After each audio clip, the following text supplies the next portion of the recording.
Jharkhand police की तैयारी करने वाले तमाम नौजवान साथियों को मेरी तरफ से गुड इवनिंग मेरे दोस्तों। जोहार झारखंड। एक बार जल्दी से आप लोग कमेंट बॉक्स में सारे लोग जुड़ जाइए ताकि मैं बेहतरीन तरीके से आप लोगों को आज झारखंड की पुलिस की जो मैथ का प्रैक्टिस सेट नंबर 13 करवाने वाला हूं, इसका बेहतरीन तरीके से मैं आपको सॉल्यूशन प्रोवाइड करने जा रहा हूं, है ना, जिसमें से टोटल 25 क्वेश्चन लेने वाला हूं। और आज 11 अप्रैल 2024 है, तो मेरे दोस्त जल्दी जल्दी से सारे लोग जुड़ जाइए। और यहाँ पर जो आपको मैं बताने वाला हूँ उसको बहुत ही कॉन्सेप्ट के साथ डील करने वाला हूँ, ताकि जब एग्जाम में आप देने जाइएगा तो आपका भी कॉन्सेप्ट बहुत ही बेहतरीन होना चाहिए। तो जल्दी जल्दी से अपने सारे दोस्तों के एक बार लिंक को फॉरवर्ड कर दो ताकि तमाम साथी लोग आपके जुड़ पाए। और मैं फिर जो है वो आपको झारखंड पुलिस का जो प्रैक्टिस सेट नंबर 13 लेकर आया हूं, उसको बहुत ही बेहतरीन तरीके से क्या करने वाला हूं, उड़ाने वाला हूं रैप्चिक स्टाइल में। ठीक है, तो चलिए एक बार जल्दी जल्दी से कमेंट बॉक्स में लिख दीजिए जोहार झारखंड, जय झारखंड। ठीक है, चलिए आगे बढ़ते हैं। अब देखिए, उन तमाम भाइयों को, उन तमाम बहनों के लिए, मेरे लिए क्या है, मैं लेकर आया हूं उन लोगों के लिए एक स्पेशल सी घोषणा।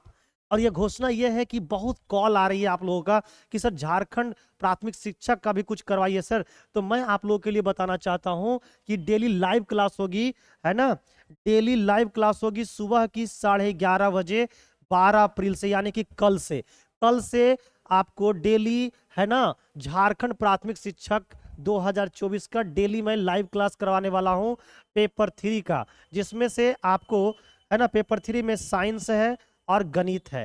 ठीक है ना, तो साइंस और गणित के टोटल 75 अंक मैं आपको दिलवाऊंगा, है ना। साइंस और मैथ का दोनों मिलाकर कितने अंक पूछे जाएंगे, 75 अंक पूछे जाएंगे।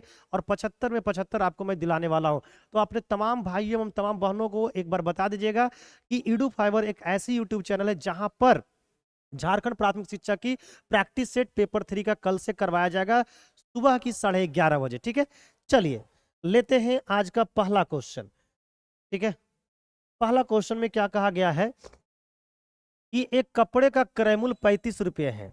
यदि उस कपड़े की लंबाई 4 मीटर अधिक होती और प्रत्येक मीटर का मूल्य 1 रुपये कम होता तो कुल क्रय मूल्य अपरिवर्तित रहता। यानी कि अगर हम लोग कपड़े की लंबाई को 4 मीटर अधिक कर देते हैं और हर एक मीटर का जो मूल्य है उसको अगर 1 रुपये कम कर दिया जाए तो भाई उसका खर्च क्या होता है, अपरिवर्तित रहता है। तो अगर मैं मान लेता हूं टोटल कपड़े की लंबाई थी x मीटर और इसको हम लोग खरीदते थे 35 रुपया में, तो मेरे दोस्त 1 मीटर का कॉस्ट प्राइस कितना होगा, तो आप बोलिएगा सर 1 मीटर का कॉस्ट प्राइस होगा 35/x। तो मेरे दोस्त आज कपड़े की लंबाई कितनी होगी, पहले कपड़े की लंबाई x थी, आज 4 मीटर बढ़ जाएगी तो आज कपड़े की लंबाई हो जाएगी x+4। पहले कपड़े की, अच्छा, है ना, शुरू में 1 मीटर खर्च कपड़े का जो दाम हुआ करता था वो 35/x हुआ करता था, लेकिन आज क्या है, कपड़े की दाम प्रति मीटर 1 रुपया घट गई है, तो आज तो दाम ये रहेगी, एक घटा दिए इसमें। तो ये टोटल कपड़ा का लेंथ है और ये है कपड़े, 1 मीटर कपड़े का क्या मूल्य। तो इन दोनों को गुना कर देंगे तो कपड़े का टोटल खर्च निकल के आ जाएगा। और खर्च क्या है, अपरिवर्तित, यानी जो खर्च पहले हुआ करता था आज भी खर्च हुआ ही है। तो पहले कितना रुपया खर्च करते थे, 35 रुपया। आज की खर्च और पहले की खर्च क्या हो जाएगी, बराबर हो जाएगी। अगर इसको हम सोल्व कर लेते हैं तो यहां से x का मान निकल जाएगा। अब कैसे निकालेंगे x का मान, तो भाई x से इस 35/x को गुना करेंगे, तो भाई x से इस x से 35/x को गुना करेंगे तो 35 आ जाएंगे। इस x से 1 को गुना करेंगे तो माइनस का x आ जाएगा। इस 4 से इसको गुना करेंगे तो 35 चौके 140 बट्टे में x आ जाएंगे, प्लस का आ जाएंगे। फिर इस 4 को -4 से 1 से गुना करेंगे तो माइनस का 4 हो जाएंगे, इक्वल टू हो जाएंगे 35। ये 35 और ये 35 खत्म हो गया तो उधर हो जाएंगे 0।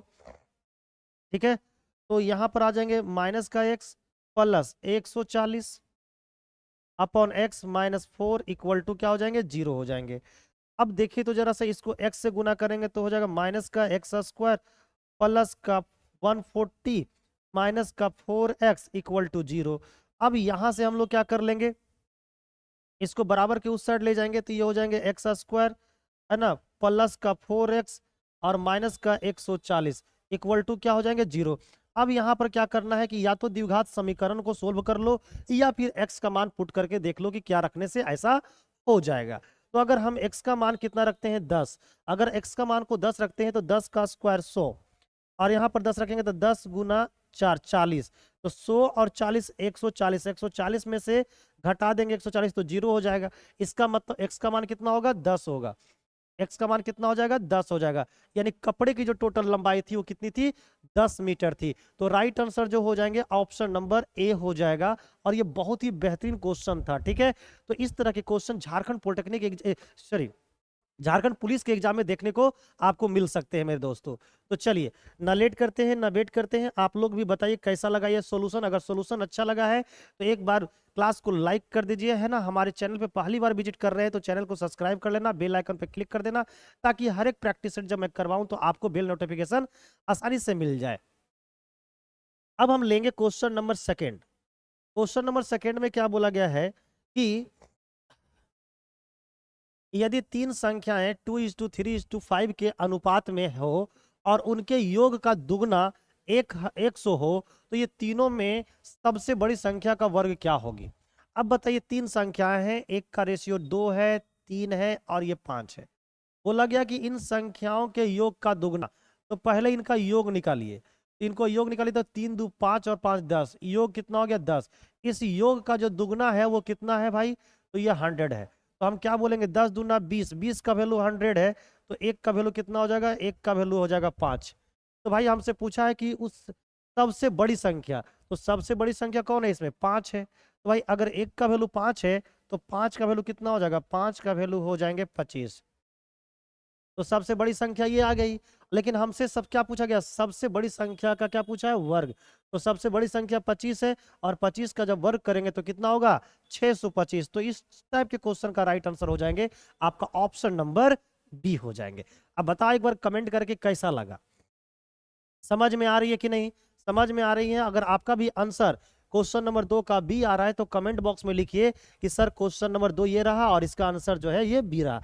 इस टाइप से आपको कमेंट बॉक्स में कमेंट करके आंसर भी क्या करनी है, बता देना है। क्योंकि आपका जब कमेंट पढ़ता हूं ना तो मुझे ये पता चलता है कि हमारे विद्यार्थी जो है वो पूरी रूप से तैयारी करके हमारे साथ जुड़ते हैं डेली, ताकि उनका प्रैक्टिस सेट ज्यादा अच्छा हो पाए, प्रैक्टिस अच्छा हो पाए। नेक्स्ट क्वेश्चन नंबर लेने वाले हैं 3। क्वेश्चन नंबर 3 में बोला गया है कि एक 20 मीटर लंबी सीढ़ी एक खड़ी दीवार पर टिकी हुई है। अब देखिए अगर एक खड़ी दीवार मैं इस तरह से बनाऊं और इस पर एक टिका हुआ सीढ़ी इस पर से बनाऊं तो ये सीढ़ी की जो लंबाई है वो 20 मीटर है, ठीक है ना। यह जमीन से 30 डिग्री का कोण बनाती है, लीजिए। लेकिन ये जो सीढ़ी है ना वो जमीन से कितने डिग्री का कोण बनाती है, 30 डिग्री का। तो ये जो एंगल दे रखा है वो कितना दे रखा है, 30 डिग्री दे रखा है, ठीक है। तो सीढ़ी दीवार की कितनी ऊंचाई तक पहुंचेगी, यानी ये दीवार हमारा, इसकी हाइट आपको निकालना है। तो ये हाइट एंड डिस्टेंस का क्वेश्चन है। अगर आप बताओ ये जो है वो कितना होगा 90 डिग्री होगा। तो ये 90 है, ये 30 है, तो ये कितना होना चाहिए 60 होना चाहिए, ठीक है ना। तो 30 60 और 90 के केस में इनके सामने वाली जो भुजा होती है उसका जो अनुपात होता है, 30 के सामने वाली भुजा का अनुपात 1 होता है, 60 के सामने वाला √3 होता है और 90 के सामने वाला 2 होता है। तो भाई मेरे को बताओ ये 90 से सामने वाली भुजा की लंबाई कितनी है 20 है, और इसका वैल्यू रेशियो में कितना होता है 2 होता है। तो 2 का वैल्यू 20, तो 1 का वैल्यू कितना हो जाएगा 10 हो जाएगा। हमें बताना हाइट, तो हाइट किसके सामने वाली भुजा है, 30 डिग्री के सामने वाला भुजा है। 30 डिग्री के सामने वाले भुजा की लंबाई के रेशियो में कितनी होती है 1 होती है, और 1 का वैल्यू 10 है, इसका मतलब हाइट जो हो जाएगी वो 10 मीटर हो जाएगी।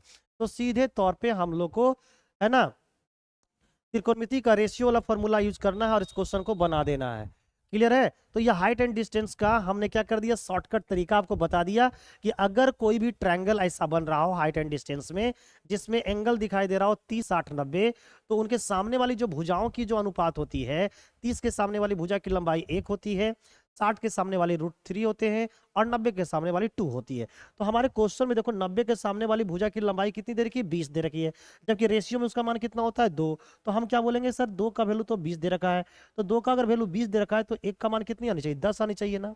हमें ऊंचाई निकालनी है दीवार की, तो दीवार की जो ऊंचाई है वो किसके सामने वाला है 30 के सामने वाला है। तो 30 के सामने वाला रेशियो कितना होती है 1, और 1 का वैल्यू कितना है 10। तो हम हाइट कितना बोलेंगे कि सर 10 होगा। मजा आया कि नहीं, मजा आया तो भाई एक बार तो क्या कर दो, लाइक ठोक दो। क्लियर है। और अगर मजा आ रहा है और सॉल्यूशन को आप बहुत बेहतरीन तरीके से समझ रहे हैं तो अपने दोस्तों को, है ना, अपने भाइयों के वो बहनों को एक बार लिंक जरूर फॉरवर्ड करो मेरे दोस्तों। देखिए ये एक नोटिस नहीं है, ये मैं आप लोग के भाई के लिए, आप लोगों को बहनों के लिए एक बहुत बढ़िया प्रैक्टिस सेट लेकर आ रहा हूं। और ये प्रैक्टिस सेट जो है वो झारखंड प्राथमिक शिक्षक के लिए है, जो अभी ऑनलाइन हो रही है। इसमें मैथ और साइंस के टोटल सब मिलाकर 75 क्वेश्चन आएंगे, 75 नंबर का आएगा, और मैं वादे के साथ बोलता हूं आपको 75 में 75 दिलाऊंगा अगर आप मेरे साथ प्रैक्टिस सेट करना स्टार्ट कर देते हैं तब। और ये प्रैक्टिस सेट आपको जो है ना वो 11:30 बजे कल से लाइव क्लास होगी इसका, है ना। कल है कितना तारीख, 12 अप्रैल, और 12 अप्रैल से विज्ञान एवं गणित का 75 क्वेश्चन का मैं लाइव क्लास लेने जा रहा हूं। तो ना लेट करना ना वेट करना, हमारे साथ डेली जरूर जुड़ना, ठीक है ना। डेली का डेली जरूर जुड़ना मेरे दोस्तों, क्योंकि मैं यहाँ पर प्रैक्टिस सेट करवाना वाला हूँ। टोटल 75 क्वेश्चन का डेली प्रैक्टिस सेट करवाऊंगा और आपको 75 क्वेश्चन 75 नंबर पक्का दिलाऊंगा। तो अपने तमाम भाइयों बहनों को बता देना कि कल से इसी चैनल पे लाइव क्लास होगी प्राथमिक टीचर की। क्वेश्चन नंबर है 4, यदि P अपनी यात्रा का पहला आधा भाग 40 किलोमीटर प्रति घंटा तथा शेष दूरी को 50 किलोमीटर प्रति घंटा की गति से तय करता है तो उसकी कुल यात्रा की औसत गति क्या है।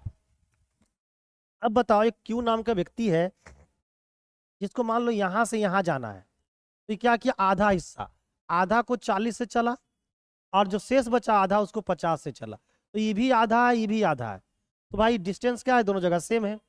तो भाई पूरी यात्रा यहाँ से क्या है, यहाँ है, तो इस पूरी यात्रा का स्पीड क्या रहा होगा। तो इस पूरी यात्रा का जो स्पीड निकल के आएगा उसे हम लोग बोलेंगे एवरेज स्पीड। तो इस एवरेज स्पीड को निकालेंगे कैसे, तो इसको एवरेज स्पीड निकालने के लिए क्या करना है, 2 इंटू स्पीड का गुना, तो स्पीड का गुना कर दो और बट्टे में स्पीड का योग लिख दो, तो स्पीड को योग कर दो, तो 50 और 40 कितना होगा, 90। यही हो जाएगा हमारा औसत चाल, ये हमारा हो जाएगा औसत चाल। अगर ये कट रहा है तो काट दो और नहीं कट रहा है तो क्या कर देना है, छोड़ देना है। तो देखते हैं कटता है क्या। देखिए ये 0 से ये 0 खत्म हो गए, अब ये नहीं कटेगा, तो बताओ कितना हो गया, 5 दूना 10, 10 को 4 से गुना करेंगे कितना होगा 400, और बटे कितना होगा 9। 4/9 का मतलब कितना होता है मेरे दोस्त, 36.36। तो इसका जो राइट आंसर हो जाएगा वो हो जाएगा 36.33। अरे 4/9 का मतलब हो जाएगा 44.444 किलोमीटर प्रति घंटा। राइट आंसर हो जाएगा ऑप्शन नंबर ए। क्या आपका भी right answer option number A आ रहा है, ए आ रहा है तो धड़ाक से दनादन कमेंट करके बताओ कि सर मेरा भी 4 का क्या आ रहा है, ए आ रहा है। ठीक है, दनादन कमेंट करना है, ना लेट करना है ना वेट करना है, लगा देना आग पानी में और बना देना झारखंड पुलिस के मैथ को तूफानी में। ठीक है ना। अगर सच्चे तुम लोग झारखंड से प्यार करते हो, सच्चे में आप लोग झारखंड पुलिस का एग्जाम देना चाहते हो, तो एक बार जरूर से जरूर कमेंट में लिखो जोहार झारखंड। ठीक है, तभी जाकर झारखंड पुलिस का एग्जाम क्लियर होगा। Next question number 5। Question number 5 में बोला है कि एक विक्रेता 470 रुपये अधिक प्राप्त करेगा। कब प्राप्त करेगा, अभी कंडीशन नहीं दिया है, कह रहा है 470 रुपये अधिक प्राप्त करेगा। अरे कब प्राप्त करेगा ये तो पता करना पड़ेगा ना, आओ पता करते हैं। कब, यदि मेज को 10% हानि पर बेचने के स्थान पर उसे 10% के लाभ पर बेचा जाता है, यानी कि 10% हानि के बजाय अगर हम लोग 10% लाभ पर बेचना स्टार्ट कर दे तो 470 रुपये अधिक प्राप्त होगा। तो मेरे दोस्त बताओ, एक समय था कि हम उस चीज को बेचा करते थे 10% के हानि पर, लेकिन आज बेचने लगे 10% के क्या, प्रॉफिट पे। ठीक है ना। तो मुझे 470 रुपये अधिक प्राप्त होने लगे। आप ये बताओ कि आपने कितना लाभ प्रॉफिट में कमाया, परसेंटेज में कितना लाभ कमाया। तो भाई ये अलग अलग सिंबल है तो इन दोनों को क्या कर देना, जोड़ देना, यानी कि प्रॉफिट में जो डिफरेंस आएगी वो 20% की आएगी, और यही 20% जो है वो 470 रुपया के बराबर में है। हमें निकालना क्या है, हमें निकालना है क्रयमूल। क्रयमूल जो होती है वो परसेंटेज में 100 के बराबर में होती है, तो क्रयमूल कितनी होगी, 100% होगी। अब आप देख लो जरा सा, इस 100 इसका कितना गुना है, तो बोलोगे 5 गुना है, तो इसको भी क्या कर दीजिए 5 से गुना कर दीजिए, आपका आंसर निकल कर आ जाएगा। 40 पचे 200 और 7 पचे 35, यानी कि 2350 रुपया जो होंगे वो उसका क्या होगा, क्रयमूल होगा। राइट आंसर क्या होना चाहिए, ऑप्शन नंबर बी, है ना। 10% हानि के बजाय अगर 10% लाभ पर बेचोगे तो जो प्रॉफिट में अंतर आएगा वो कितने का आएगा, 20% का आएगा। ठीक है ना। देखो कैसे आएगा वो भी मैं आपको बता देता हूं। अगर 10% के हानि पर बेचोगे तो कितने में बेचोगे, तो आप बोलोगे सर 90% में बेचेंगे। लेकिन अगर 10% प्रॉफिट में बेचोगे तो कितने बेचोगे भाई, 110% मिलोगे। तो बताओ परसेंटेज में आपको कितना अधिक मिल रहा है, तो बोलोगे सर 20% अधिक मिल रहा है, लेकिन रुपया में कितना अधिक मिल रहा है, 470। तो हम क्या बोलेंगे कि सर 20% का वैल्यू 470 दे रखा है, इसलिए हम लोग बोल सकते हैं कि 100% का जो वैल्यू होगा वो 20 का 5 गुना होगा, इसलिए जो आंसर होगा वो 470 का 5 गुना होगा। 470 का 5 गुना करेंगे तो 2350 रुपया आ जाएंगे। ठीक है, मजा आ रहा है ना? यस, मजा तो आ रहा है। मजा आ रहा है तो मेरे साथ लगे पड़े रहो। क्वेश्चन नंबर 6 लिखा है क्या कि 10% की वार्षिक चक्रवृद्धि ब्याज दर पर 2 वर्षों के लिए 300 रुपये के निवेश पर प्राप्त की जाने वाली ब्याज की राशि की मात्रा क्या होगी। यानी हमें ब्याज निकालनी है, यानी कि कंपाउंड इंटरेस्ट निकालनी है 300 रुपया का। अब बताओ रेट है कितना, 10%, टाइमिंग है 2 साल, तो 2 सालों में जो कंपाउंड इंटरेस्ट होगा वो कितना होगा। तो भाई क्या करना है, 2 साल का कंपाउंड इंटरेस्ट कितना होगा, परसेंटेज में बताइए। तो भाई 10 दूना 20% प्लस 10 का क्या कर देना है स्क्वायर और डिवाइड बाई 100, बस।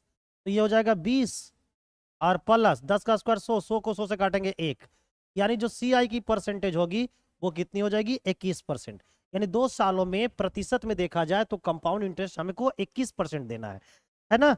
तो भाई रुपया में बताओ कंपाउंड इंटरेस्ट कितना होगा, तो ये जो होगा वो प्रिंसिपल का आपको 21% होगा। क्लियर है? अब प्रिंसिपल है 300 रुपया, तो 300 का क्या कर देना है 21% निकाल देना है। परसेंट से ये 2 जीरो खत्म हो जाएगा, 21 गुना 3 यानी कि 63 रुपया हो जाएगा। तो ब्याज के रूप में हमें 63 रुपये प्राप्त होंगे। राइट आंसर जो होना चाहिए इस क्वेश्चन का वो ऑप्शन नंबर डी होना चाहिए। ठीक है, तो आपका भी आंसर क्या होना चाहिए, डी होना चाहिए। अगर डी के अलावा कोई और आंसर आ रहा है इसका मतलब समझ जाना आपका आंसर गलत है। ठीक है, नेक्स्ट क्वेश्चन नंबर लेंगे हम लोग। देखिए मैं बार बार आपको याद दिलाना चाह रहा हूं कि आप अपने तमाम भाइयों को एवं तमाम बहनों को बता दीजिएगा कि झारखंड प्राथमिक शिक्षक का पेपर 3 का प्रैक्टिस सेट कल से स्टार्ट होने जा रहा है। ठीक है ना, कल से स्टार्ट होना है, यानी कि 12 अप्रैल से स्टार्ट होने जा रहा है सुबह की 11:30 बजे। और ये बिल्कुल लाइव क्लास होगी, कोई रिकॉर्डेड क्लास नहीं होगा, एकदम लाइव आपके साथ मैं जुड़ूंगा। ठीक है, तो कल से स्टार्ट होंगे और मैं आपके वादे के साथ करता हूं कि मैं आपको 75 का 75 एकदम पक्का दिलाऊंगा। तो आप अपने तमाम भाइयों बहनों को एक बार लिंक को फॉरवर्ड कर देना मेरे दोस्त। क्लियर है? चलिए क्वेश्चन नंबर लेंगे 7। 140 मीटर लंबाई की एक रेल जो कि 30 मीटर प्रति सेकंड की चाल से चल रही है, एक अन्य विपरीत दिशा में चल रही 160 मीटर लंबी दूसरी रेल को 6 सेकंड में पार करती है। तो दूसरी रेल की चाल को ज्ञात कीजिए। अब बताइए लंबाई ट्रेन की कितनी है 140, जिसको पार कर रही है उसकी लंबाई कितनी है 160। तो ऐसे कंडीशन में दोनों की लंबाई क्या हो जाएगी, जुड़ जाएगी, और जितना जोड़ने से आएगा वो क्या कहलाएगा, दूरी कहलाएगा। तो 140 और 160 कितना हो गया 300 मीटर।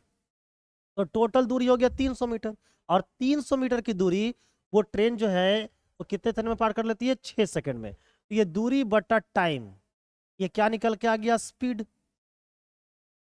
50 मीटर पर सेकंड। लेकिन यह स्पीड उस समय का है जिस समय वो दोनों ट्रेन एक दूसरे को क्या कर रहा था, पार कर रहा था, और विपरीत दिशा में पार कर रहा था, इसलिए दोनों का स्पीड क्या है इसमें जुटा हुआ है। तो ये 50 में दोनों का स्पीड जुटा हुआ है, जिसमें से एक का स्पीड कितना है 30। तो अगर मैं इसमें से 30 घटा दूंगा तो अगले गाड़ी का स्पीड निकल जाएगा। तो अगले गाड़ी का जो स्पीड है वो 20 मीटर पर सेकेंड है। तो राइट आंसर जो होना चाहिए ऑप्शन नंबर डी होना चाहिए। ठीक है, क्या होना चाहिए, ऑप्शन नंबर डी होना चाहिए। नेक्स्ट क्वेश्चन नंबर लेते हैं 8 और पढ़ाएंगे आपको थोड़ी देर में हल्का सा बड़ा पार्ट। कैसे, ऐसे देखिए ए जो है ना अकेला एक काम को 15 दिनों में कर सकता है, और बी जो है ना उसी काम को 18 दिन में कर सकता है। बी अकेला 15 दिन में और ए अकेला 15 दिन में और बी अकेला 18 दिन में काम कर सकता है। कहता है यदि दोनों एक साथ काम करते हैं तो वे उसी काम को पूरा करने में कितना समय लेगा। अब बताओ, तो भाई दोनों एक साथ मिलकर काम करेगा, यानी ए प्लस बी दोनों अगर एक साथ मिल जाए तो काम करने में क्या टाइम लगेगा। तो ऐसे क्वेश्चन में कुछ नहीं करना, एक का टाइम है 15 और बी का टाइम है 18, दोनों को गुना कर दो और दोनों को मिलाकर पूछा है इसलिए दोनों को जोड़ से क्या कर दो, डिवाइड कर दो। तो 18 15 को जोड़ोगे कितना आएगा 33। अगर ये कट रहा है तो अच्छी बात है, नहीं कट रहा है तो भाई लिख दो। 3 से काटेंगे 5 बार में, 3 से काटेंगे 11 बार में। अब ये 18 25 90 हो गया, 90 बटा कितना हो गया 11, 11 8 88, बचा कितना 2, है ना। 18 55, अरे तो आंसर क्या देना चाहिए, तो 90/11 डायरेक्ट लिखा हुआ है। तो आंसर क्या लिखा हुआ है, 90/11 डायरेक्ट लिखा हुआ है, option number D. Option number जो डी है आपका राइट आंसर हो जाएगा। तो इस प्रकार से आप निकाल सकते हो। इसमें एलसीएम मेथड भी लगा सकते हो, क्लियर है। एलसीएम मेथड भी इसको लगा सकते हो, क्लियर है। नेक्स्ट क्वेश्चन नंबर हम लोग लेंगे अगला, जो बनाएगा हम लोग को थोड़ी देर के लिए हल्का सा पागला। कैसे, ऐसे 120 मीटर 120 वस्तुओं का क्रयमूल्य जो है वो 80 वस्तुओं के विक्रयमूल्य का क्या है, बराबर है। तो हमसे पूछा है कि लाभ प्रतिशत ज्ञात कीजिए। कुछ भी इस क्वेश्चन में नहीं करना है, एकदम उड़ा देना है, लगा देना है आग पानी में और बना देना है मैथ को तूफानी में अपने अंदाज में। तो क्या करना है जी, तो हम सब लिखा हुआ है कि 120 वस्तुओं का क्या लिखा हुआ है, क्रय मूल्य, और 80 वस्तुओं का क्या लिखा हुआ है, विक्रय मूल्य। क्या लिखा हुआ है जी, तो बोलोगे सर बराबर। क्लियर है ना। आप लोगों को मैं कितने बार बता रखा हूँ, बोलोगे सर क्या, तो हमने बता रखा हूँ कि अगर ये कटता है तो काट देना। 40 से काटोगे 3 बार में, 40 से काटोगे 2 बार में। यहाँ पर सीपी और यहाँ पर एसपी है, तो हम लोग को निकल जाएगा सीपी और एसपी का क्या निकल जाएगा, रेशियो निकल जाएगा।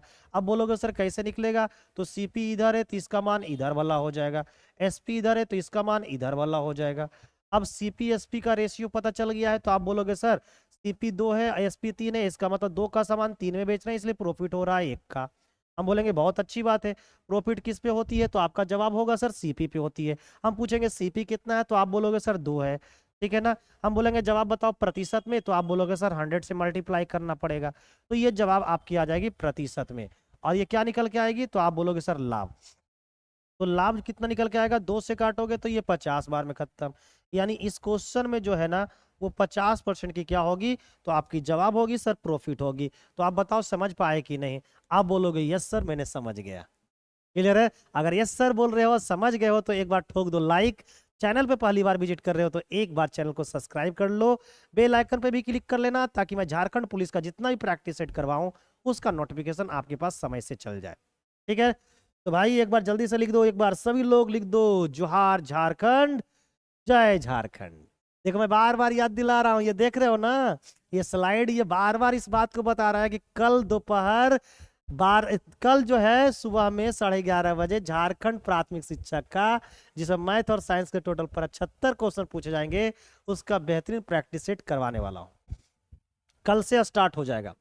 एक धनात्मक संख्या अपने वर्गमूल से 30 अधिक है तो संख्या ज्ञात कीजिए। एक धनात्मक संख्या है, एक पॉजिटिव नंबर है जो अपने वर्गमूल से क्या है 30 अधिक है, ठीक है ना। तो अगर हम मान लेते हैं कि वो धनात्मक संख्या x है, तो ये जो संख्या है अपने, है ना, अपने वर्गमूल मतलब ये रहा, इससे क्या है अधिक है। यानी ये जो धनात्मक संख्या एक ऐसी संख्या है जो अपने वर्गमूल से क्या है 30 अधिक है। ये x जो है अपने वर्गमूल से 30 अधिक है, या अपने अपने वर्गमूल में जब 30 जोड़ देता है तो ये संख्या निकल कर आ जाती है, ठीक है। अब इसको सोल्व करते हैं। तो इसको सोल्व करना अच्छी बात नहीं है, यहाँ पर x का मान पुट कर लो और आंसर को निकाल लो। अब बताओ कौन सी संख्या यहाँ पर निकालोगे। तो देखो, तो अगर हम लोग x के जगह पर 36 रखते हैं, x के जगह पर क्या रख लेते हैं 36, तो 36 का स्क्वायर रूट कितना होगा 6, और 6 में 30 जोड़ो कितना हो गया है 36। देखो 36 इधर भी है 36 इधर भी है, बराबर हो गया कि नहीं। यानी वो संख्या कितनी है 36। 36 एक ऐसी संख्या है जो अपने वर्गमूल से 30 क्या होती है अधिक होती है। 36 एक ऐसी संख्या है जो अपने वर्गमूल से क्या होती है 30 अधिक होती है। चलिए क्वेश्चन नंबर लेंगे हम लोग 11। इसमें लिखा है कि 25/7, 15/28 और 20/21 का एलसीएम ज्ञात करिए। देखिए जी 25/7, 15/28 और है हम लोग का 20/21। एलसीएम निकालना है, ये क्या है भिन्न है, ये सारी की सारी क्या है, तो आप बोलोगे सर एक भिन्न है। और भिन्न का जब एलसीएम निकालते हैं ना, तो हम लोग क्या करते हैं अंश का क्या लेते हैं, अंश का एलसीएम लेते हैं, और जो हर होता है उसका क्या लेते हैं एचसीएफ। तो यहाँ पर क्या करना है, हम लोग को 25 और 15 और 20 का क्या लेना है, एलसीएम।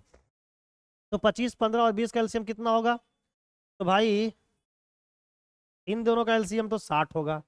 60 और 25, 60 और 25 यानी कि, तो भाई इन दोनों का एलसीएम कितना हो जाएगा,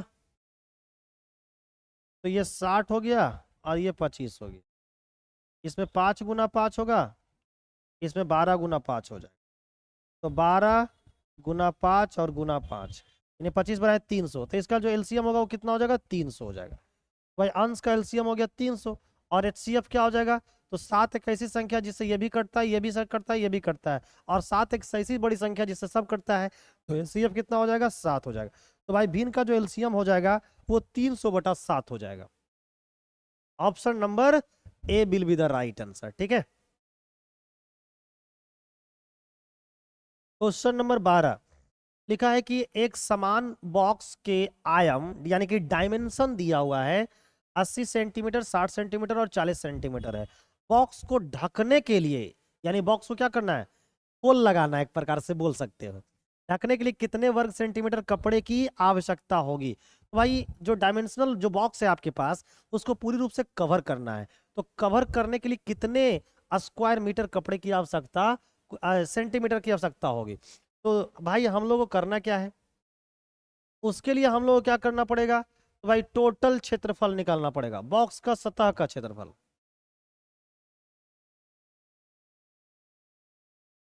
बॉक्स का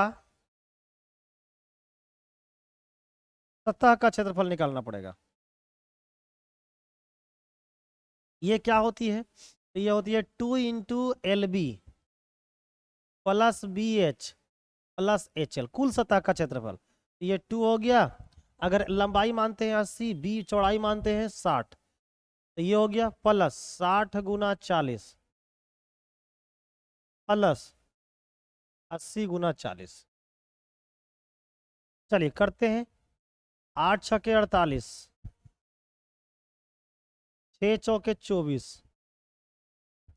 8 चौके 32।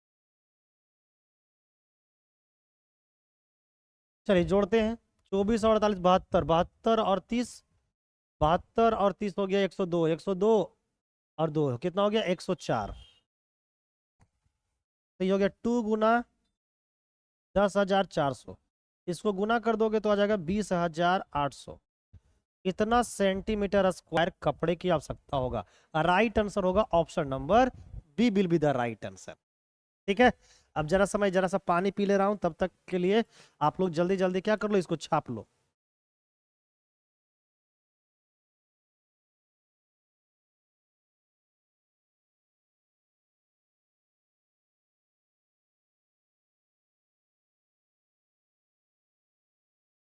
चलिए बढ़ते हैं आगे।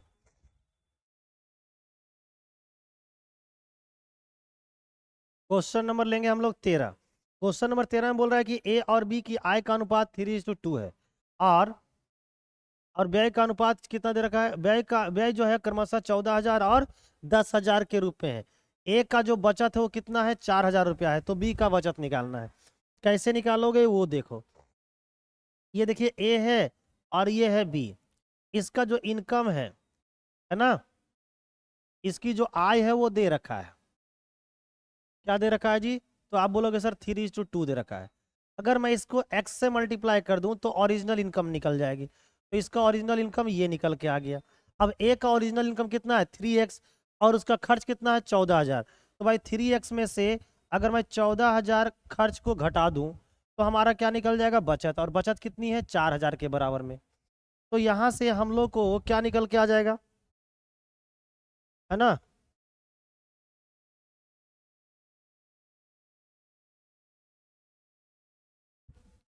तो 3x बराबर कितना हो जाएगा 18,000, तो x का मान कितना आ गया 6,000। अब x की वैल्यू 6,000 है, तो भाई 2x का वैल्यू कितना होगा 12,000, तो भाई b का जो इनकम है वो 12,000 है, और 12,000 में से b क्या करता है 10,000 खर्च कर देता है, तो बचाएगा कितना 2,000। ऑप्शन नंबर क्या हो जाएगा, B will be the right answer, okay. चलिए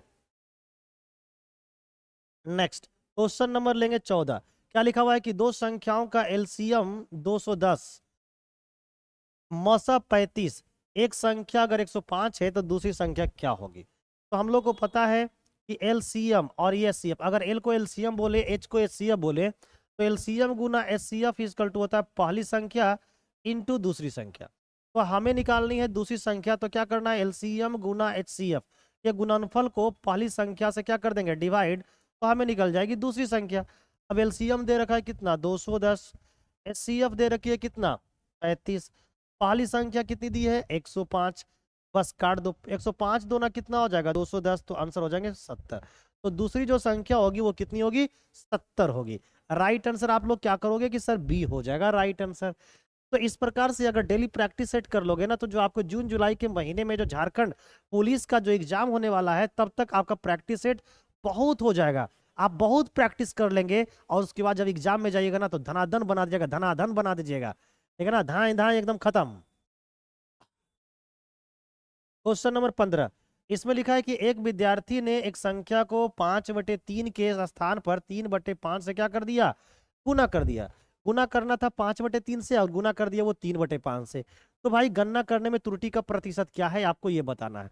अब बताओ, कोई संख्या ये देखो है, इससे मैंने गुना करने बोला था कि बाबू रे, सोना रे, चांदी रे, इसको 5/3 से तुम गुना करके क्या करना, रखना। लेकिन वो जो स्टूडेंट था, एक नंबर क्या था, मस्त जबरदस्त था, वो क्या किया, इस संख्या को तो गुना किया, लेकिन गुना कर दिया 3/5 से।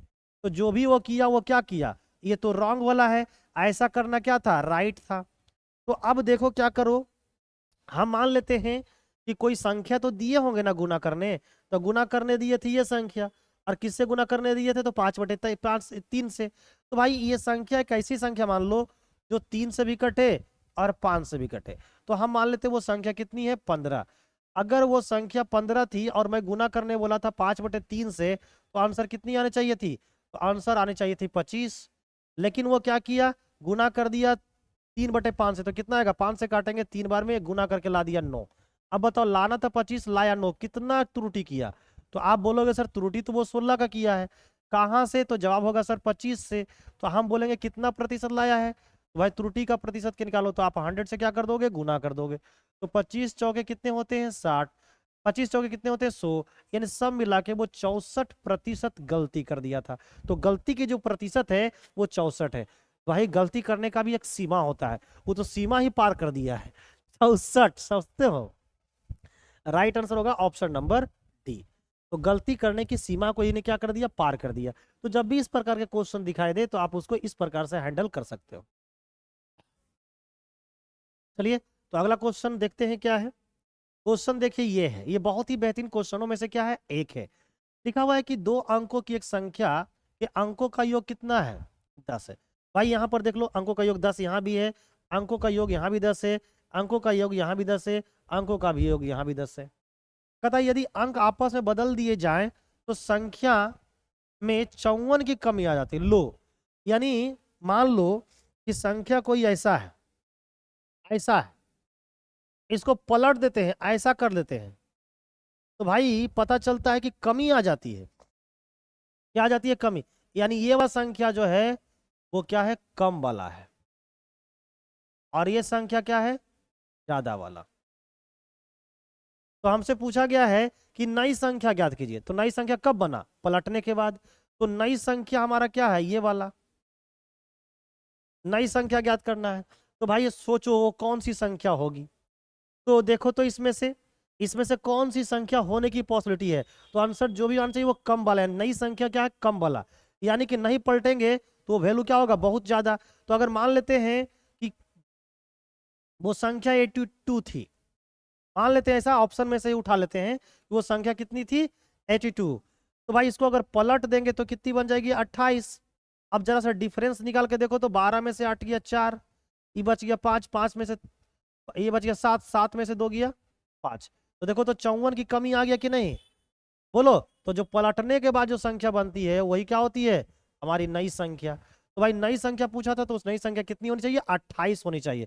तो राइट आंसर क्या होगा, ऑप्शन नंबर बी, 28 एक ऐसी संख्या है ना, जो 28 एक ऐसी संख्या जो अंकों के पलटने के बाद बनती है। तो अंकों को पलटने के बाद जो बनेगी वो तो नई संख्या कहलाएगी ना। और नई संख्या जो है वो भाई वास्तविक संख्या से यानी जो मूल संख्या है उससे क्या हो जाती है, 54 कम हो जाती है। तो राइट आंसर होना चाहिए option number B. Question number लेंगे 17। इसमें बोला गया है कि दी गई संख्याओं के लिए निम्नलिखित में से कौन सा सत्य है। सत्य है तो भाई पहला क्या लिखा हुआ है, 13/33। नेक्स्ट में लिखा हुआ है 32/47। थर्ड में क्या लिखा हुआ है, 20/47। एंड फोर्थ में लिखा है 25/27। अब इसको चेक करना है कि ये कौन सा सही ऑर्डर में है, तो इसके लिए आरोही और अवरोही क्रम को चेक करना पड़ेगा।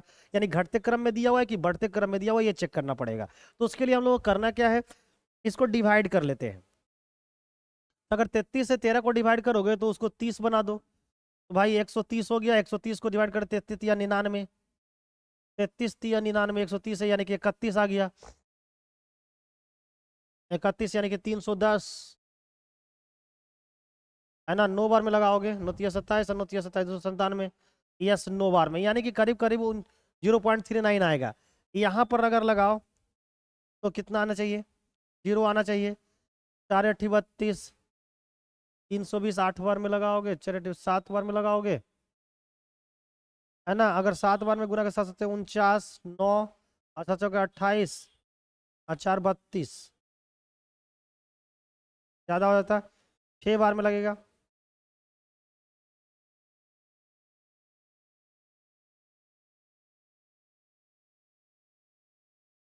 तो कितने बार में लगाओगे, पॉइंट बैठा दिया, 320 हो गया। 320 को अगर इससे डिवाइड करोगे 6 बार में, 6 बार में लगाओगे, 6×4 = 24, 240, है ना। और 6 लगाओगे 42, 282 आ जाएगा, है ना। अगर 7 बार में लगाओगे तो इसमें जुड़ जाएगा 47, तो ज़्यादा हो जाएगा। तो 6 बार में लगाओगे तो 0.6 हो गया। आगे बढ़ते हैं यहाँ पे जरा सा, अगर इसको लगाते हैं तो 200, 50 चौके यानी कि 4 बार में जाएगा, क्योंकि 247 से 47 है। तो ये 200, ये अगर पॉइंट इसमें डालेंगे तो कितना बन जाएगा, 200। 200 को 47 से डिवाइड करोगे तो 0.4 दशमलव कुछ आएगा, 4 पॉइंट कुछ आएगा। अब ये देखो 250 है, इसको डिवाइड करेंगे तो 0.250 हो गया। 27 27 27 216 17 243, कितना हो गया, 0.3। क्लियर है। तो भाई अब देखा जाए तो सबसे बड़ा कौन है, सबसे बड़ा तो 25/7 है, ठीक है। उसके बाद बड़ा कौन है, उसके बाद 32/7 है। 25/7, 25/27, 32/47, ठीक है। उसके बाद हो जाएगा 20 यस सही है। उसके बाद यस, राइट आंसर ये है, राइट आंसर ये है। इसको लिखा गया है किसमें, तो इसको लिखा हुआ है बढ़ते हुए क्रम में, असेंडिंग ऑर्डर में लिखा हुआ है। तो इस प्रकार से आप कर सकते हो। एक तो ये तरीका है, दूसरा है क्रॉस मल्टीप्लिकेशन वाली। तो क्रॉस मल्टीप्लिकेशन यहाँ जैसा डिफिकल्ट हो जाएगा, क्यों, क्योंकि डाटा जो है ना वो लंबा लंबा दिया हुआ है, ठीक है। तो आप इसको सिंपली इस प्रकार से डिवाइड कर लेना और डिवाइड करके देख लेना कि कौन सा जो क्रम है वो राइट में लिखा हुआ है। क्वेश्चन नंबर लेंगे हम लोग कितना, 18। 3 कुर्सियां और 2 मेज का जो मूल है वो 700 रुपया है।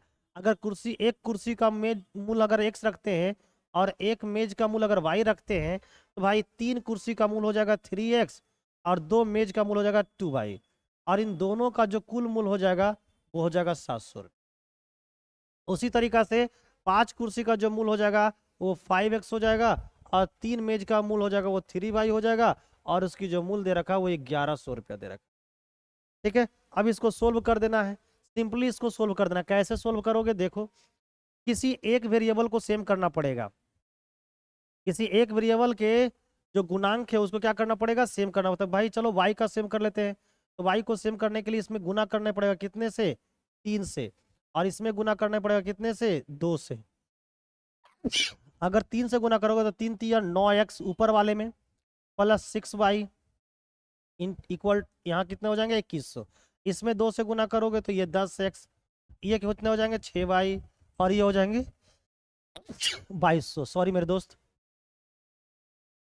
है ना, जरा सा सर्दी हो गया है, कोई बात नहीं। अब इन दोनों को घटा दो, तो देखिए यहाँ पर प्लस है तो माइनस हो जाएगा, प्लस है तो माइनस हो जाएगा, प्लस है तो माइनस हो जाएगा। प्लस का 6y और माइनस का 6y खत्म। माइनस का 10x में से प्लस का 9x जाएगा तो माइनस का x बच जाएगा, और यहाँ पर क्या हो जाएंगे, 2200 में से किस जगह, तो माइनस का 100 बच जाएगा। तो ये खत्म हो जाएंगे, तो x का मान हो गया 100। अब x का मान 100 हो गया है, ओरिजिनल में पुट कर दो। तो x का मान 100, अगर यहाँ पर 100 पुट करेंगे तो 100 गुना 3 यानी 3x, यानी कि 300। 300 जब बराबर के इस साइड जाएंगे तो बन जाएगा 700 में, तो 300 चल गया 400। 400 किसके बराबर में हो जाएगा, 2y के बराबर में। तो 2y के बराबर में 400 हो जाएंगे, तो इसीलिए हम लोग बोल सकते हैं y बराबर कितने हो जाएंगे, 200। y किसका मूल है, मेज का, है ना। तो मेज का यहाँ पर पुट कर दो 200, और कुर्सी का मूल्य कितना है, 100। तो 2 दूना 400 और 100 500। राइट आंसर हो जाएगा ऑप्शन नंबर सी। तो भाई कुर्सी और 2 मेज का जब मूल्य निकालोगे तो 500 आ जाएंगे। राइट आंसर हो जाएंगे हमारा option number C. Next next लेंगे क्वेश्चन नंबर अगला। क्वेश्चन नंबर अगला क्या है, क्वेश्चन नंबर 19। लिखा है कि 11 परिणामों का जो औसत है वो 50 है। पहले 6 परिणामों का औसत 49 है ना, और पिछले 6 परिणामों का औसत कितना है, 52 है। तो भाई छठे परिणाम का वैल्यू क्या होगा, आप ये बताओ। 11 गो का परिणाम अगर 50 है, ठीक है ना, 11 गो का, अगर टोटल 11 संख्या है और सबका एवरेज कितना है, 50 50 50 50 है, इसका मतलब सारी संख्या जो है वो किसके बराबर में है, 50 के बराबर में है। लेकिन पहली अगर 6 संख्या का एवरेज निकालते हो तो पता चलता है कि 49 आ रही है ना। ये देखिए, ये पहली 6 हो गया, ये पहली 6 हो गया, ये छठी संख्या हो गया, और यहां से अंतिम 6 हो गया। तो ये जो संख्या है वो क्या हो जाएगी, ये संख्या दोनों में कॉमन हो जाएगी, ये कॉमन नंबर है। क्लियर है। ये संख्या जब इसमें जुड़ जाती है तो एवरेज होता है 49, लेकिन ये संख्या जब उसमें जुड़ जाती है तो एवरेज हो जाती है 52, है ना। तो अंतिम 6 संख्याओं, भाई टोटल संख्या तो 11 है, लेकिन अगर यहाँ पर देखा जाए प्रथम 6 संख्या, है ना, पहले 6 और लास्ट 6 देखोगे तो हो जाता है 12। तो 12 संख्या कहाँ होगा, इस 12 तो संख्या है नहीं ना, इसका मतलब एक जो संख्या होगी वो क्या होगी, कॉमन होगी। तो ये जो संख्या होगी वो क्या होगी, छठी संख्या। इधर से गिनोगे तो ये छठी संख्या होगी, इधर से गिनोगे तो ये भी छठी संख्या होगी, यानी ये छठी संख्या जो है वो दोनों में क्या है, कॉमन है। तो इसकी वैल्यू क्या होगी, अब आप देखो, इसका एवरेज जो है वो कितना है, 49 है ना। इसमें जब जुड़ जाता है तो 52 हो जाती है। तो आप ये बताओ, लेकिन यहां से यहां सबका जो एवरेज वो कितना है, 50 है। तो मेरे प्यारे मित्र, इसका जो वैल्यू होगा वो क्या होगा, इसकी जो वैल्यू होगी वो क्या होगी। तो भाई कुछ नहीं करना है, इसकी जो वैल्यू होगी इसके एवरेज से देखो तो, इसमें इसमें जब ये जुड़ जाता है, जब ये संख्या इन सब में जुड़ती है, इन सारी संख्या, इन 5 संख्याओं में जब इसको शामिल करते हैं तो एवरेज को क्या करता है, घटा देता है। तो कितना घटाएगा भाई, तो भाई एक देखो 50 है टोटल, ये है 49, तो यानी घटाता कितना है, एक, कई गो संख्या है, 6। तो भाई जो एवरेज होना चाहिए यहाँ से यहाँ तक का अगर वैल्यू 50 है तो इसकी वैल्यू भी कितनी होनी चाहिए, 50 होनी चाहिए। लेकिन इसके साथ जुड़ता है तो 6 घटा देता है, लेकिन इसके इधर की तरफ जोड़ देते हैं, इधर की तरफ जोड़ते हैं तो क्या हो जाता है, ये 52 ये 50 यानी 2 बढ़ा देता है। और कई गो संख्या 6, तो कितना बढ़ाएगा, 12। तो भाई छठी संख्या जो होगी वो कितनी हो जाएगी, 12 में से 6 गया 6, 6 इसमें 50 जोड़ेंगे यानी 56। छठी संख्या कितनी होगी, 56 के बराबर होगी। ठीक है ना। ये छठी संख्या जो है वो कॉमन है, जब इन 5 संख्याओं के साथ जुड़ती है तो एवरेज को 49 कर देती है, जब अंतिम 5 संख्याओं के साथ जुड़ती है तो एवरेज को 12 कर देती है। इसका मतलब वो छठी संख्या का एग्जैक्ट वैल्यू क्या है, तो छठी संख्या की जो एग्जैक्ट वैल्यू होगी वो 56 होगी। अब ये 56 आएगा कैसे, तो देखो कुछ नहीं करना है, हमें पता है कि यहाँ से पहली से लेके 11वीं तक की जो औसत है वो कितनी है, 50 है। इसका मतलब ये है कि हर एक संख्या कितनी होगी, 50 होगी। तो इसका मतलब है कि ये भी संख्या कितनी होगी, 50 होगी। लेकिन इसके साथ इधर जाती है तो एवरेज में कितनी घटाती है, 1। तो 1 घटाएगी, टोटल कितनी संख्या, 6, यानी कि 6 घटा देगी। अच्छा इधर आओ, तो इधर एवरेज आते तो बढ़ाती कितनी है, 2। तो भाई टोटल 6 है तो कितनी बढ़ा देंगी, बड़ा बढ़ा देगी। तो ये इसका जो वैल्यू होगी ना वो इसके इफेक्ट की वैल्यू होगी। तो इसका इफेक्ट आएगा कितना भाई, तो 12 में से 6 गया तो 6, और 6 और प्लस 50 यानी कि 56। इसको निकालने के लिए बहुत सारे विद्यार्थी जानते हो क्या करेगा, क्या करेगा, बहुत सारे विद्यार्थी इस 6 को 49 से गुना कर देगा, तो यहाँ गुना करके यहाँ लिख देगा। फिर लास्ट में क्या करेगा, 6 को 52 से गुना करेगा और यहाँ लिख देगा, और ये 6 संख्या 6 संख्या सबको जोड़ देगा, और उसमें से क्या कर लेगा, 11 गुना 50 को घटा देगा तो निकल कर आ जाएगा कितना, 56। तो इस तरीके से भी बना सकते हैं। लेकिन अगर आप इस तरह के कॉन्सेप्ट जानते हैं तो भाई ये सब गुना गुना करने का कोई दरकार आपको नहीं है। अब यहाँ पर देखिए क्या बोला गया है कि ए और बी अलग अलग कार्य करते हैं और समान कार्य को, है ना, क्रमशः 10 और 15 दिनों में पूरा कर सकते हैं। 10 और 15 दिनों में। ये ए है और ये बी है। ये 10 दिन में पूरा करता है, ये 15 दिनों में पूरा करता है। तो भाई काम का टोटल कितना होगा? 10 और 15 का एलसीएम 30। ये टोटल काम कितने होंगे? 30 होंगे। तो भाई ये डेली कितना काम करेगा? तो भाई 10 दिन में खत्म करता है 30 काम को, तो डेली करेगा 3 काम, है ना। और ये करेगा 2 काम प्रतिदिन करेगा। क्वेश्चन के मुताबिक में क्या लिखा हुआ है कि एक कार्य करने के लिए शुरुआत करता है और फिर वो एक एक दिन काम छोड़ छोड़ के करता है। तो पहला दिन जो है ना वो एक काम करेगा, और एक काम करेगा तो एक का औकात है कि 3 काम करेगा। तो अगला जो एक दिन होगा वो बी काम करेगा, और बी की औकात है कि 2 काम करेगा। तो भाई दोनों एक एक बार काम कर लिया। तो इस दोनों जब एक एक बार काम कर लेता है तो कुल कितने दिन का काम होता है? 2 दिन का काम होता है। और इन दो दोनों में कितने काम हो जाते हैं? तो 5 काम हो जाते हैं। और 5 काम का इस 30 का में कई गो पेयर बनेगा? तो 5 छक्का 30 यानी 6 गो पेयर बनेगा। तो 6 से गुना कर दो। तो इस प्रकार 12 दिन में जो है ना हमारा टोटल काम 30 काम जो है वो कंप्लीट हो जाएगा। तो 12 दिन इसका राइट आंसर हो जाएंगे। Option number B will be the right answer. ठीक है, चलिए। तो उम्मीद करते हैं कि आप बहुत ही बढ़िया तरीके से सब क्या कर रहे होंगे, सीख रहे होंगे, समझ रहे होंगे। क्वेश्चन नंबर देखिए, लिखा हुआ है कि इसमें क्या लिखा हुआ है कि 40,000 रुपये पर 2 वर्ष में 20% की दर से, है ना, 20% की वार्षिक दर से कितना हो जाएगा यदि ब्याज वार्षिक रूप से संयोजित हो जाता है? अब बताओ कितना हो जाएगा। तो मेरे दोस्त 40,000 रुपये तो कर्ज लिए हैं, रेट है 2 वर्ष, टाइमिंग है 2 वर्ष, रेट है 20%। तो मेरे दोस्त 20% की दर से अगर सिंपल इंटरेस्ट देखा जाए तो कितना होगा? तो रेट को टाइम से गुना कर दो, 20 दूना कितने होते हैं? 40। 40% हमारा क्या हो गया? ब्याज हो गया। मेरे दोस्त हमारा अमाउंट कितना हो जाएगा? तो हम लोग को पता है कि यह तो हमारा ब्याज है, और ब्याज में जब मूलधन जुड़ जाता है, ब्याज में जब मूलधन जुड़ जाता है तो मूलधन कितना होती है प्रतिशत में? 100। जब ब्याज में मूलधन जुड़ जाता है तो ये क्या बन जाता है? अमाउंट। तो ये अमाउंट कितना हो गया? 140%। तो भाई अमाउंट जो होगा 140% किसका? प्रिंसिपल का। तो अमाउंट की जो वैल्यू होगी वो प्रिंसिपल का कितना होगा? 140% होगा। अब प्रिंसिपल दे रखा है 40,000 और इसका 140% निकाल दो। परसेंटेज से ये जीरो और ये जीरो, 14 चौका कितना हो गया? 56। और 56 पे 3 जीरो डाल दो तो पैसा हो जाएगी 56,000। अरे तो 56,000 दिया नहीं मेरे दोस्त।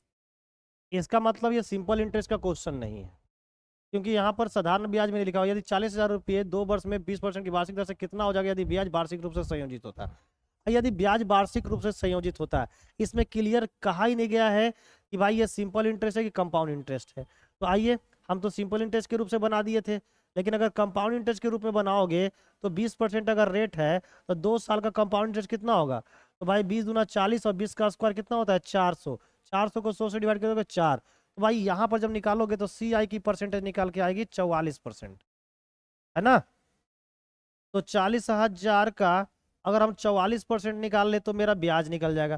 44 से ये खत्म हो गए, 44 चौके कितना होंगे? 4 चौका 16, 176 हो जाएंगे। यानी कि 17,600 रुपये का ब्याज मिल जाएगा, है ना। और लिए थे कर्ज कितना? 40,000।